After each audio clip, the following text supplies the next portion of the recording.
Money. Everyone uses it. Most people want more of it, but very few truly understand it. We think of money as a numbers game. Interest rates, stock charts, compound growth. But in reality, money is far less about math and far more about psychology. That is the central message of Morgan Housel's best-selling book, The Psychology of Money. Housel, a financial writer and investor, argues that financial success isn't about IQ, advanced formulas, or perfect spreadsheets. It's about how you behave, your patience, your ability to control emotions, and your relationship with risk, greed, and fear.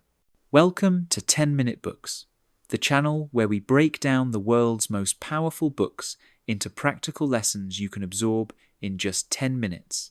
Today, we're exploring The Psychology of Money, a book that reveals the hidden truths about wealth, greed, happiness, and human behavior.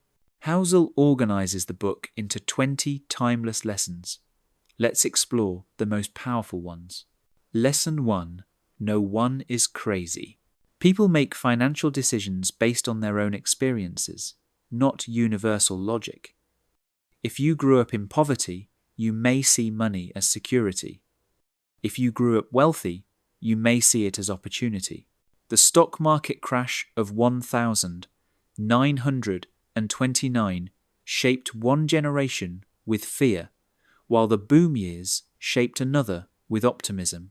Everyone thinks their perspective is rational, but it's shaped by personal history. Lesson 2. Luck and risk. Housel emphasizes the role of luck.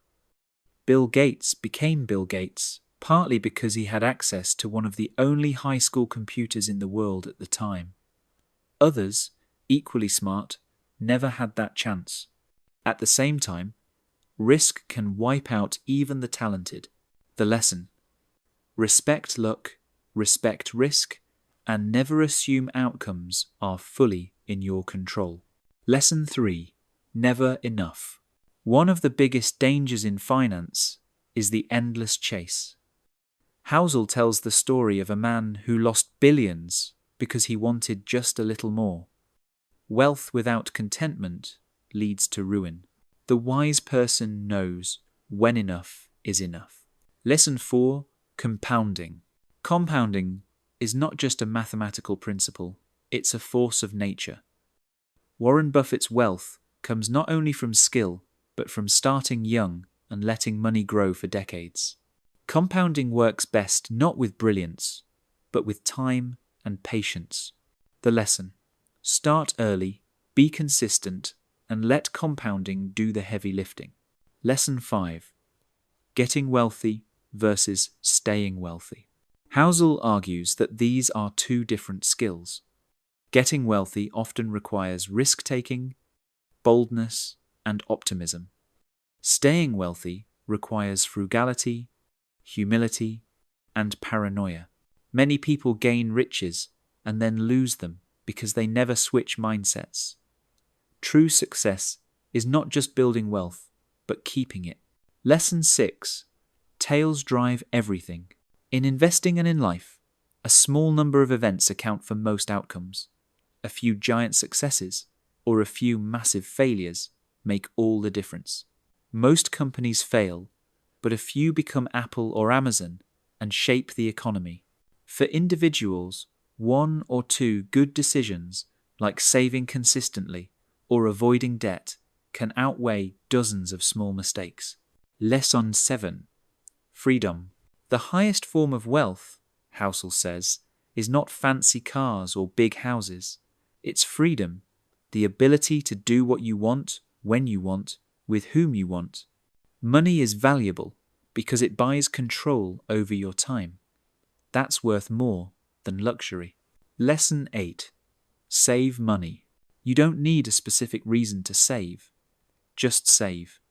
Life is unpredictable, and savings give you flexibility. Having money saved gives you options, reduces stress, and lets you take risks when opportunities appear. Lesson 9. Reasonable. Rational. In finance, being perfectly rational isn't realistic. People have emotions, families, and unique goals. What matters is being reasonable. A reasonable plan that you can stick with beats a perfect plan you abandon. Lesson 10.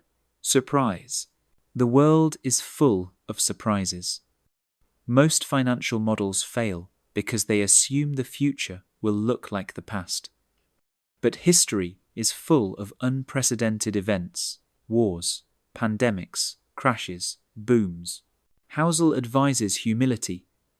Expect surprises and prepare by staying flexible. Lesson 11. Margin of safety. Always leave room for error. Engineers overbuild bridges so they can handle more weight than expected. Do the same with money. Save more than you think you need, take less risk than you think you can handle, and prepare for worst-case scenarios. Lesson 12. You and me. Not everyone has the same financial goals. A day trader playing with short-term bets is not the same as a retiree saving for 30 years. What looks irrational to one person may make sense to another. Never blindly copy others. Align your financial strategy with your own needs. Lesson 13. The seduction of wealth. Wealth is what you don't see. The expensive car on the street is not wealth it's spending. Real wealth is hidden in bank accounts, investments, and assets. Don't be fooled by appearances. True wealth is quiet. Lesson 14. You'll change. Your goals and desires change over time. What you want at 20 is not what you'll want at 40 or 60. Build flexibility into your financial life so you can adapt as your priorities evolve. Lesson 15. Confounding compounding. Housel notes that compounding doesn't just apply to money, it applies to habits, relationships, and knowledge. Small consistent actions, multiplied over time, create extraordinary results. The same principle that makes Buffett rich can make you wise, healthy, or skilled. The core themes. Throughout the book, Housel returns to a few central ideas. Money is emotional, not mathematical. Humility, patience, and self-control matter more than brilliance. True wealth is freedom and flexibility. Saving and compounding quietly create power over time. Respect luck, risk, and the role of rare events. Modern relevance. Why does this book resonate so much today? Because we live in a world obsessed with quick wins, hot investments, and flashy wealth. But, as Housel reminds us, the real game is long-term. The winners are not those who look rich today, but those who quietly build freedom and stability for decades. The big takeaway. The psychology of money teaches us that financial success is less about knowledge and more about behavior. You don't need to outsmart Wall Street or predict the market. You need to control your impulses, save consistently, embrace patience, and focus on what money is really for: freedom, security, and peace of mind. So the question is, are you playing the short-term game of envy and greed, or the long-term game of freedom and compounding? That was The Psychology of Money by Morgan Housel, broken down in under 15 minutes. Which lesson do you find most powerful, the role of luck, the importance of enough, or the idea that wealth is freedom? Share your thoughts in the comments below. And if you enjoyed this summary, make sure to hit that like button, subscribe to 10-Minute Books, and ring the bell so you never miss our weekly breakdowns of life-changing books. Thanks for watching, and remember, money is not just numbers, it's human nature.